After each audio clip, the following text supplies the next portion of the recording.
Hey everybody, and welcome back to Thread X3 Productions. I am Nick. Here with me today is Mike, and today we're going to be going over our most anticipated games of 2023. But first, hey Mike, why don't you tell us a little bit about yourself? Well, obviously I'm Mike, but some things I do is obviously gaming. I love movies. Some things that I'm actually currently into are construction work. I'm an installer personally, dealing with mostly glass, windows, doors, showers, mirrors. All right, so let's just jump right into it. The top 5 that we're most anticipating. And I think at the 5th of the list is Resident Evil 4. I have a little bit more personal attachment to it than you, but why would you say you're excited for it? Well, I mean, I've seen all the videos of the prior games, and leading into what's coming up for 4, I mean, I want to get involved with it. I want to play it. I've seen all the movies, so I kind of understand what to already expect. Replaying all the old original games, I don't know what to expect. Yeah. But that's why I'm excited. It's just something new to play. Yeah. I mean, for me, Resident Evil 4 is one of the, if not the best games of all time. Of course, now I'm putting a bad expectation in your head, but but it's definitely a game of its time because it's still stuck in the time where you have to like stop, aim, and then fire. It was one of the very first games, at least survival horror rather, to do like over the shoulder where you're actually like shooting, and like you could shoot like their kneecap and they like realistically reacted to it, and so you could use that to your advantage because then you can make them like trip up, or you could literally shoot the weapon out of their hand and things like that. So it was revolutionary. The story, just like any Resident Evil story, is freaking cuckoo bananas, but still, like, just the overall structure was just so great. And so far what I've seen of the remake is like even just subtle things where they set the beginning at nighttime.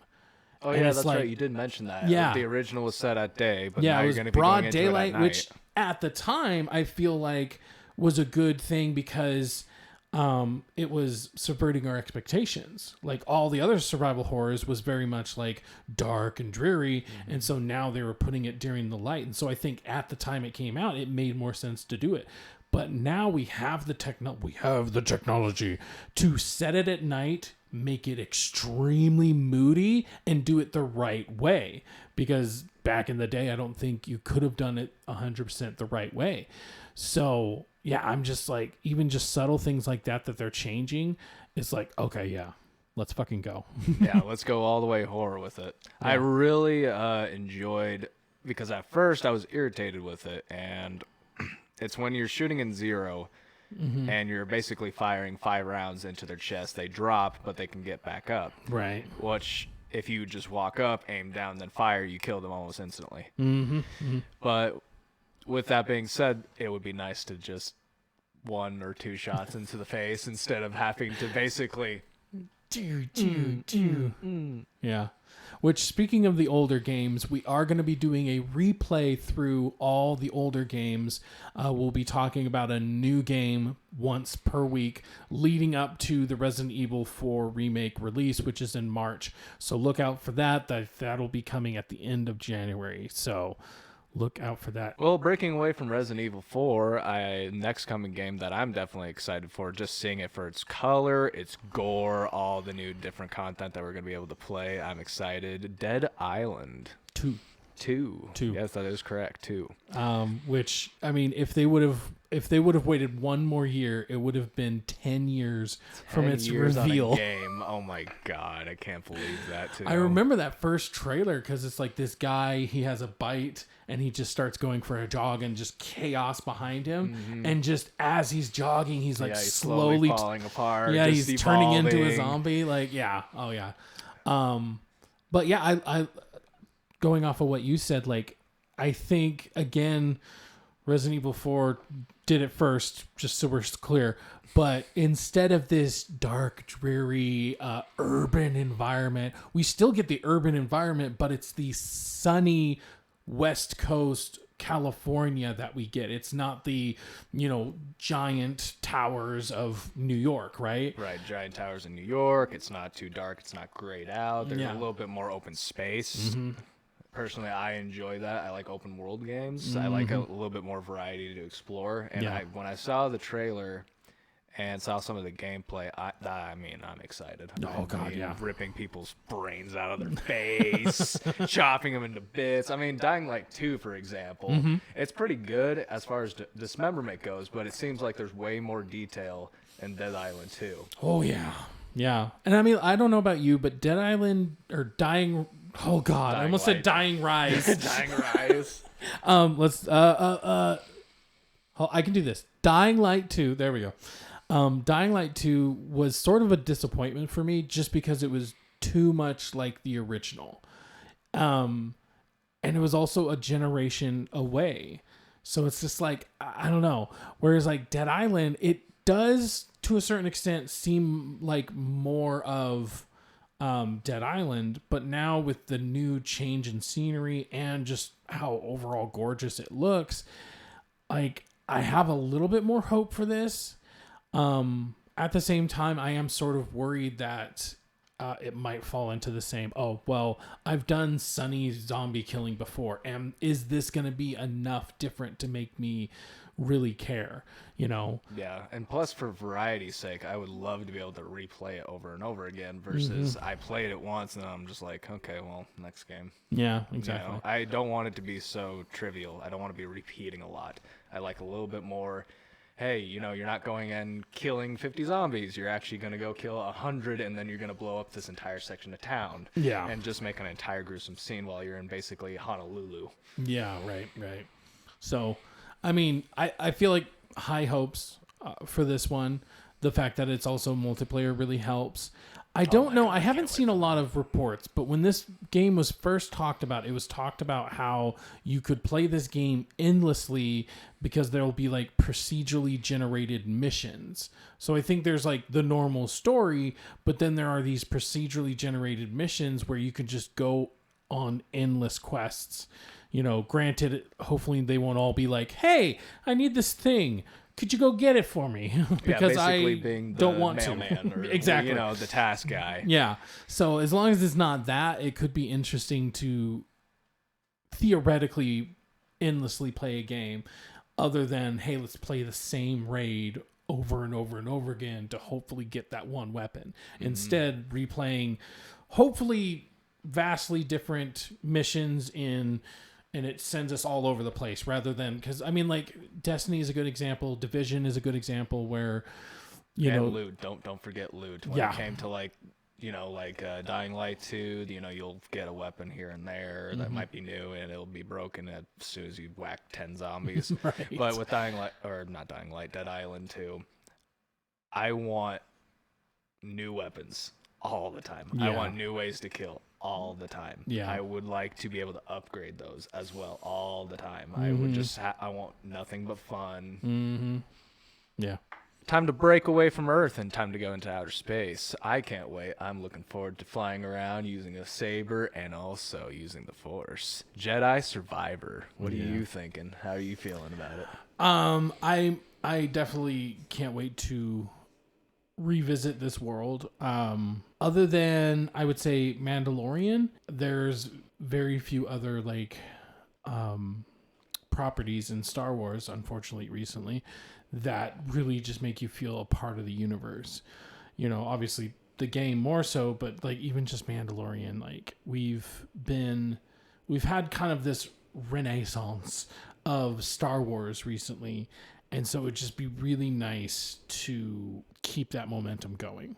So, yeah, for me, it's just Star Wars in general. But I'm also looking forward to what they can do different. What can we get better this time? Yeah, I mean, personally, from what I've seen out of the trailer, looks like you get the new maybe some new force skills, possibly. He's definitely coming back with a new look, facial hair wise, which I can't not see him as the Joker. I'm trying. I'm really, really, really trying. I mean, just the combat, the whole slow down time, using the force with your weapons. That's obviously something that they used in the past. I hope they can expand on it and possibly make it bigger, brighter, more powerful. You know, a little bit more Force Awakened kind of thing. But I'm not sure how I feel about it. Because the last game, I did enjoy it, but there was some downfalls. I couldn't really keep track of the story, not in the sense that I didn't understand. I just kind of felt bored the whole time a little bit. The world seemed almost a little bit more emptier as I was traveling through it. So I hope maybe there's a little bit either more encounters, more buildings, items to collect. Missions, hopefully more missions, like just things you can see pop up on the map, maybe random encounters. Yeah. Bringing up the problems, I would say that is partly why I'm excited, because I do feel like the first one was a kind of proof of concept. You know, it was kind of the first time that Respawn in particular had done an action adventure game. Respawn, if you didn't know, originally was on Modern Warfare's team. They broke off. They did Titanfall 1 and 2, and then they did this. So their first time into the action adventure, third person, you know, melee, and it ends up being that good, it's kind of like, okay, now I want to see how much better they're able to iterate, how much better they're able to be. So I think that's the optimist in me going like, okay, they did that good. Granted, I agree, like the combat and, you know, maybe some of the exploration was just kind of lacking, and it was just kind of, but that's how good they did on their very first try at that type of a story and or game. So I think that alone kind of makes me go, oh, okay. And then that one shot where he's like hanging on to that like little animal and we get this big open area. It's like, okay, I hope that's a game feature. I hope that we get big open areas, because after playing or the ability to like fly on animals and stuff like that, maybe. Yeah, after playing Elden Ring and having this nice big open world and melee combat, going back to, okay, go that way. And you get this big area, but you have to go that way. You have to go that way, right? So, yeah, I mean, that I'm hopeful. One that I am really excited for, our number 2, is Hogwarts Legacy. Oh man, I'm amped. I keep watching their trailer over and over again, and all I can think of, okay, I obviously want to go into, I want to be able to speak to snakes. I want to do dark arts. That's kind of my personality. Yeah. I want to get into the real nitty gritty. I want to be cutting deals left, right, and center. But one thing I definitely want to do, I want to check out the Hufflepuff stuff. I want to check out the amazing creatures, the new spells that you might be able to do, areas. I hear you can actually go around Hogwarts, explore Hogwarts. There's new open areas. Definitely want to see the mount stuff. That will definitely be interesting. I'm not sure how they're going to do that. I mean, like, I played a game or two back, and it wasn't very interesting. I mean, they mostly have Lego games. Exactly, right? So, I mean, to get, like, a full-fledged Harry Potter game, not only that, but, like, think about, like... and you can also put yourself in it. You can put yourself in the character. Yeah. True. But think about, like, Arkham Asylum, Arkham City. You played those, right? Yeah, obviously. So the best thing about those was that it wasn't tied to anything. You know, even Lego Harry Potter was tied to the movies. So they still had to, they could have extra funny stuff or whatever. Yeah, but for the most part, they were tied to the movies. This being completely separate from not only Harry Potter, but Fantastic Beasts and Where to Find Them. It's completely separate. It's this brand new world where they're still going to pay homage, and they're still going to be in the wizarding world, but it can be its own thing. It can still feel like Harry Potter without having to be Harry Potter. And that, for me, is probably one of the most exciting things, because like you said, putting myself into it. Now I'm not playing the chosen one. Yeah, I'm not playing or Hermione. Exactly. I am playing myself I am playing whatever version I want, and then I can go through and play a different one and then a different one. I really hope the different classes also mean different attributes. Like if you're Slytherin, for instance, maybe you have better dark arts.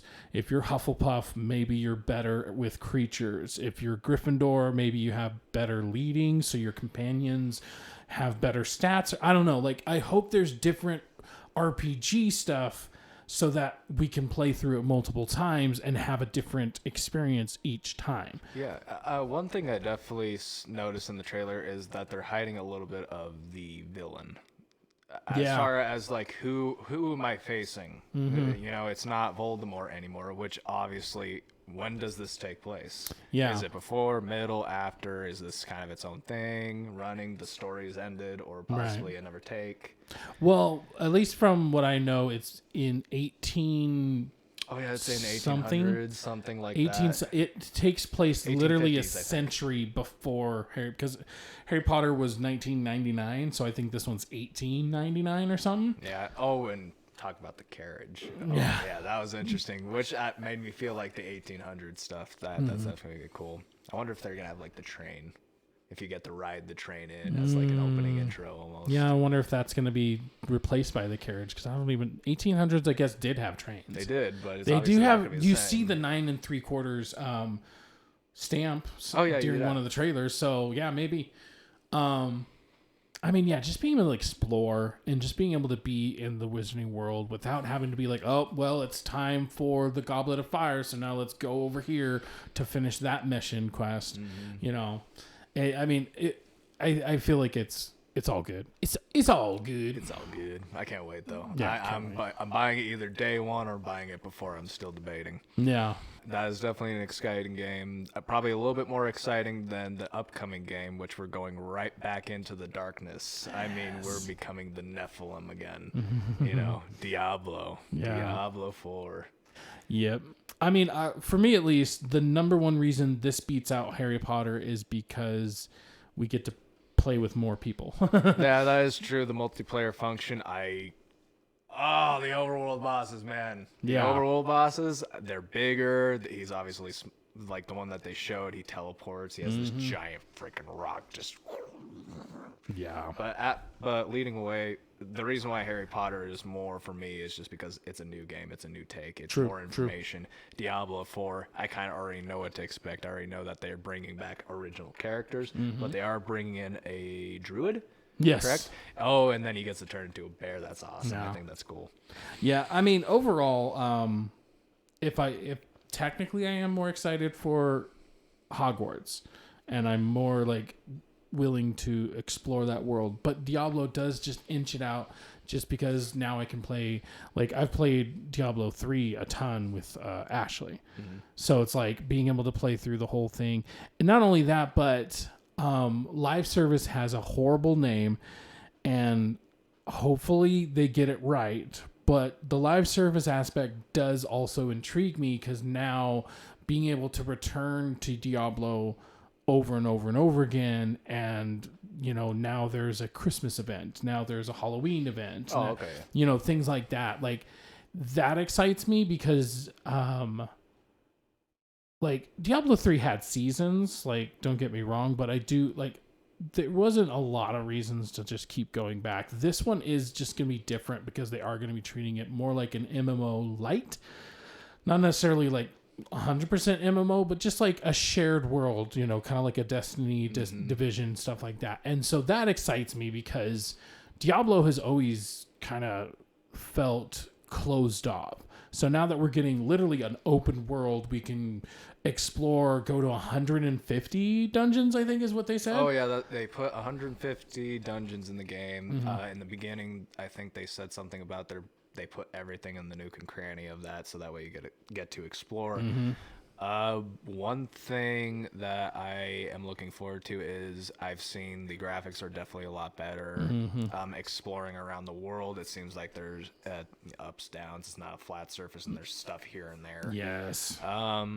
I mean, in the intro, when she's just emerging from ripping 3 people apart, basically, and summoning her. I want to see what they're gonna do with her because I don't know enough about her. Yeah. I love her look though. The big horns, the red skin is basically towering 4 people tall. Yeah.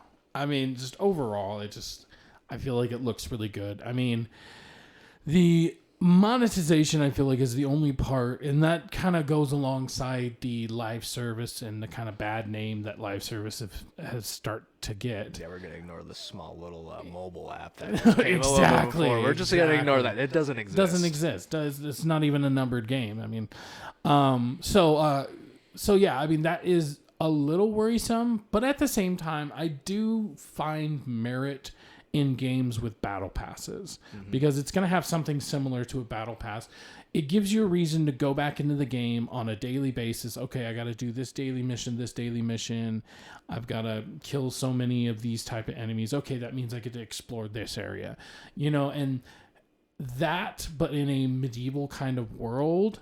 Other than an MMO, they just don't really do that. You know what I mean? So being able to experience, I mean, Destiny is unfortunately a thing I have to keep going back to, but exploring and fighting in a game that is similar to Destiny in its structure, but it's Diablo, that's exciting. That's enough to make me go, okay, this isn't a game that I'm going to play for a month and then get over. Granted, there might be breaks, right? Okay, I've finished the battle pass. Now I'm waiting for the next battle pass to come out, right? Oh yeah, like just a new season. Exactly. Can't wait to join with my friends. But being able to keep going back is really exciting. I'm very interested in seeing what they're gonna do with I'm gonna call it because I don't remember the name of it exactly, but it's like the bounty select. When you're over looting and you have too much gold, you actually get targeted by other people. and I'm trying to think, is this like Dark Souls? Like I have been invaded, so, right? And now I need to either run or fight. Yes. I'm gonna go the Dark Souls route just because we're in the medieval, and so it's an easier thing for my brain to go to. But I feel like that's kind of what it is, because even in Destiny, for instance, you're not necessarily an MMO where you're in a server with 100 people. But rather I'll load into an instance because maybe I go to a certain part of the map, and so I instance in with other people who happen to be in that part of the map. Right. And it could also be level based. Hopefully it's not going to be like exactly. I know there's world tiers. Yeah. There's world tiers, and you can adjust them. So if you want it to be harder, you can adjust it so that the world tier is higher. So that will help. I think hopefully there's some way of policing that, because hopefully there's a balance where like somebody who's level 99 can't go and grief somebody who's 10. Yeah. Or God forbid I have too much loot and the 99 just comes and goes. Yeah, just getting mowed over and everything's robbed. I also trying to figure out, how does that work itself? Is that the stuff that you have that you lose? Is there new stuff that they get? Is there like a benefit to targeting people? Yeah. Like you have a chance of getting something that's legendary, or not legendary, like it's relics. Yeah, because I know there's crafting involved, so being able to steal someone's crafting materials so that then you can upgrade yourself. But yeah, vaults is something that I've never used in the past. Or the chests, I guess, would be a better.